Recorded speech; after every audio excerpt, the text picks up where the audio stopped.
이번에는 2018년 8월 3일 미국 국립암연구소가 제공한 전이대장암 치료에 승인을 받은 면역치료제 병용요법에 대해서 말씀드리겠습니다.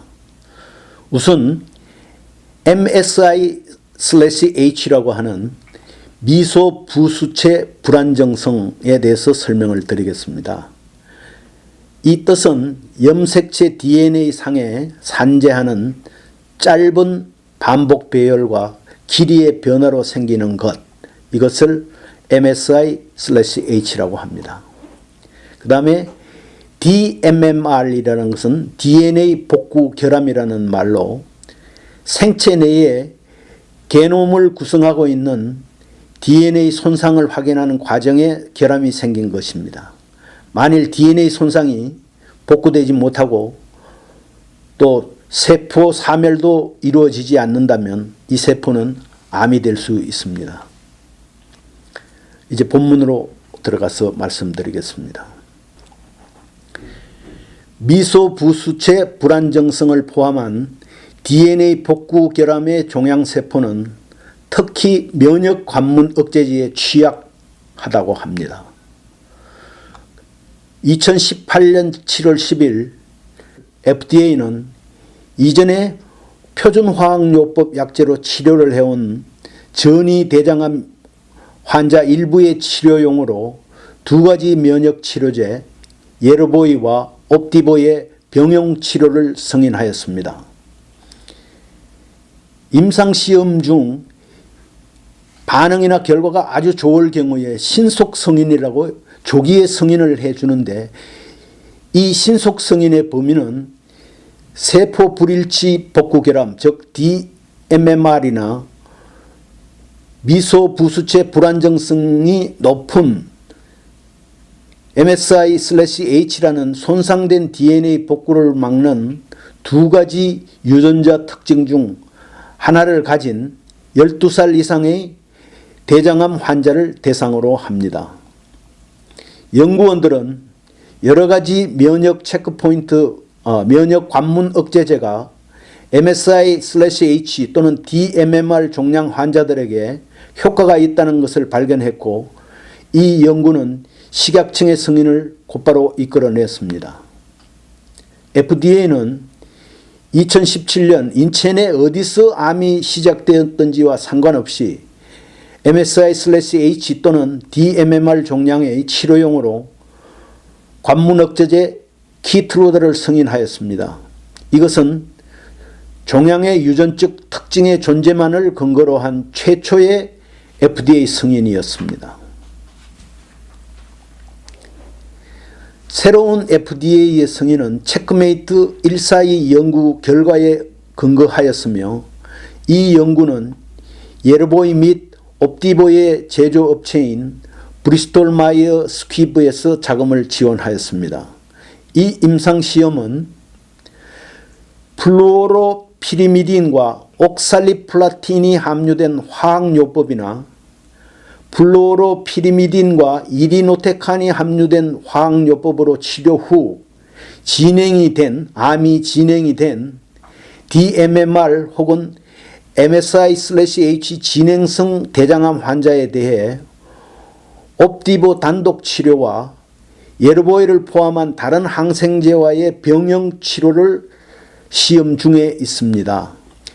병용요법은 병용요법을 받은 시험 참가자 82명 중 3명은 완전 반응을 보였고 35명은 부분 반응으로 46%의 반응률을 보였습니다.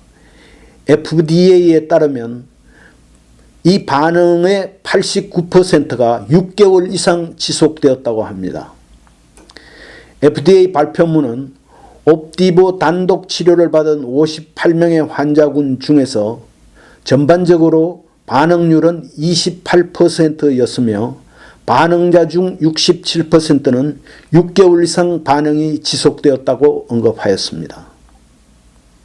또 연구자들은 예르보이와 옵디보 병용 치료를 받은 환자들에게 가장 흔한 부작용은 피로와 설사, 발열, 근골격계 통증과 복통 등이라고 합니다. 이 병용 면역요법은 관리 가능한 안전 프로파일을 갖고 있다고 올해 초 체크메이트 142 연구 보고서에 썼습니다. 이 환자에 대한 다양한 치료 선택지 평가에 대해서 말씀드리겠습니다. 체크메이트 142 시험에는 동일 환자군에 키트루다를 시험한 부분을 포함하지 않았지만 걸리 박사는 두 그룹의 반응률은 병용요법의 경우 46%, 키트루다 단독인 경우 40%, 그리고 옵디보 단독의 경우 28%로 유사하다고 지적을 하였습니다. 이 병용 면역요법은 환자들에게 중요한 추가 선택지라고 걸리 박사가 말했고, 키트루다는 단일 약제로서 두 약제 병용일 경우보다 부작용이 덜하다고 언급하였습니다.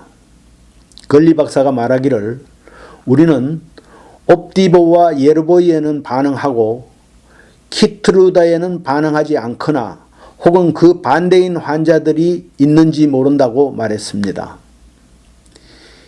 PD-1 단백질을 차단하는 키트루다와 같은 면역관문 억제제에 반응하지 않는 DMMR이나 혹은 MSI/H 전이대장암 환자가 CTLA4 단백질을 표적으로 삼는 예르보이와 같은 관문 억제제의 추가에 반응할지 여부를 보기 위하여 전향적인 연구가 필요할 수 있다고 걸리 박사도 언급하였습니다. 그러면 전향적 연구라는 이 어휘에 대해서 잠깐 설명해 드리겠습니다. 좀 어려운 얘기인데요. 역학조사 분류의 한 견해이고 조사의 내용이 개시 시점 이후인 경우에 사용되는 방법입니다. 전에는 추적 연구와 같은 뜻의 말로 사용되고 있었는데 현재는 추적 연구라도 기왕의 조사가 이루어지는 일도 있기 때문에 조사 시점을 기준으로 한 시간적 측면에 대해서만 사용됩니다. 기왕의 조사와는 달리 앞으로 일어날 건강 상태나 역학 요인의 빈도를 계획적으로